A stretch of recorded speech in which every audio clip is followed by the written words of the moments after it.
A todos los televidentes para que veamos las siguientes cifras. Estas son del Observatorio de Medicina Legal sobre los desaparecidos en nuestro país. Miren, de enero a abril de este año se presentaron en Colombia un total de 1.926 casos de desaparecidos. De ellos, 1.139 son hombres. Esto representa un 59% del total de casos. Ahora, 787 son mujeres, pero continuemos viendo cifras porque son impresionantes. Los menores de edad en nuestro país definitivamente son de los más vulnerables, pues al momento de analizar las cifras del total de desaparecidos que les mostré hace minutos, 699 tenían menos de 19 años. Veamos los rangos de edad más afectados. De 15 a 17 años, 367 casos. De 10 a 14 años, 300 casos. De 20 a 24 años, 248 casos. Ahora, si hacemos las cuentas con el número total de casos, calculamos que el 34% de esas personas desaparecidas tenían tan solo entre los 10 y los 17 años. Veamos ahora cuáles son las ciudades más afectadas por este tema, donde más casos de desaparecidos han denunciado entre enero y abril de 2019. La primera, Bogotá, con 922 casos, pero veamos las localidades de la capital del país. Bogotá es la localidad con más casos, 96, y le sigue Kennedy con un total de 92 casos de desaparecidos. Vamos a volver a las ciudades porque veíamos el caso de la diseñadora en Cali. Ahí se han presentado 129 casos de desaparecidos y Medellín le sigue con 87. Pero a propósito de la denuncia de este niño que desapareció, que tiene 15 años, su familia aún no sabe nada de él. Veamos lo que está pasando en el municipio de Bello. Ahí han reportado 18 casos de desaparecidos en lo que va de enero a abril de este año.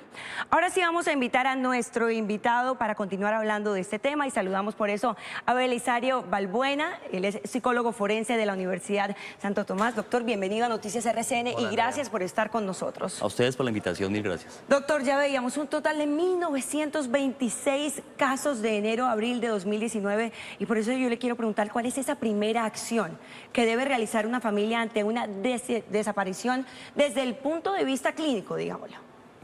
Mire, lo primero es dar aviso a las autoridades, evitar tomar por cuenta propia la búsqueda. Sin embargo, ellos deben ser partícipes también del esfuerzo de búsqueda, pero lo primero es notificar a las autoridades para que ellas mismas se encarguen precisamente de agotar todos los recursos disponibles para ubicar a la persona que está desaparecida. Yo no soy la única con preguntas, doctor. Juan, usted también quiere unirse a esta conversación, así que adelante. Por supuesto, doctor Balbuena, buenos días. Le quiero preguntar cuál es el estado emocional, inclusive estado psicológico de una familia que enfrenta la desaparición de una de las personas, sus seres queridos. En primer lugar, pues este es un choque emocional hacia la familia. Hay una negación, no pueden creer que su familiar esté desaparecido, mucho menos que le haya ocurrido algo trágico o algo malo. Entonces empiezan precisamente a buscar mecanismos para saber qué ha pasado con ese familiar. Cuando pasa el tiempo, tienen que enfrentar precisamente una especie de situación de duelo. En procesos como la desaparición o el secuestro, los familiares empiezan a experimentar una especie de muerte suspendida y es precisamente empezar a pensar, imaginar qué ha ocurrido con su familiar y a tener alguna noticia de lo que ha pasado con este familiar del cual no saben nada. Doctor, pero a propósito de ese tiempo que pasa, porque veíamos el caso de Cali, la mujer lleva 10 meses desaparecida, el caso del Bello, el niño lleva 4 meses, ¿cómo hace una familia para aferrarse a esa fe, a esa esperanza de encontrar a su ser querido? Digamos, ¿es eso saludable? ¿O uno qué debe hacer para poder soportar tanto tiempo sin tener noticias de un ser querido?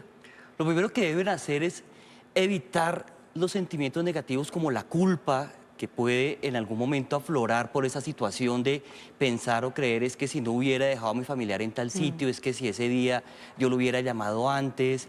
Ese tipo de situaciones hay que manejarlas en familia, tener precisamente el apoyo familiar y el acompañamiento por parte de las autoridades como red de apoyo para precisamente apoyar a la familia en tener la fe y la esperanza de poder encontrar a su ser querido. Hay un momento a través del tiempo en que la familia quiere saber, no importa si el familiar está vivo o está muerto, pero por lo menos saber qué pasó con él. Es tener esa respuesta, es lo que genera esa zozobra y ese sufrimiento psicológico que deben atenuar.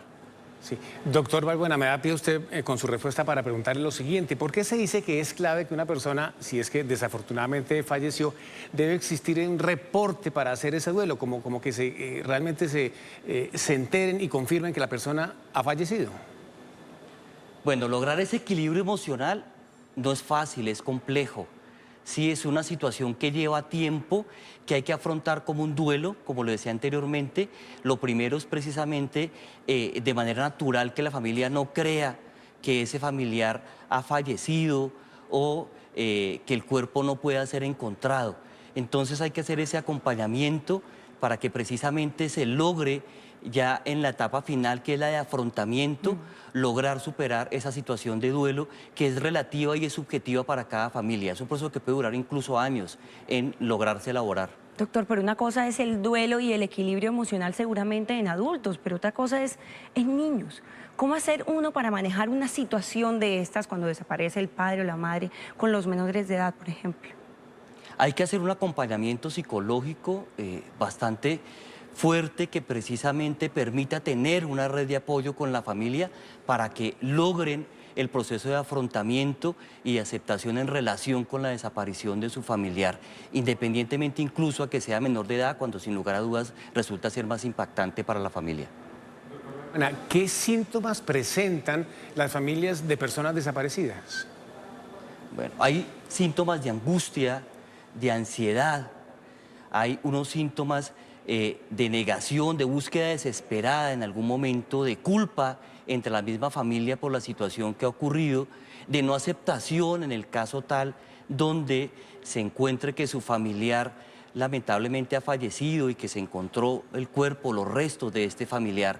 Por eso se necesita que no se desprendan de un acompañamiento de tipo terapéutico, psicológico y emocional de apoyo para estas familias. Sin dudarlo, una situación difícil para cualquier familia. Doctor, gracias por estar con nosotros en Noticias RCN.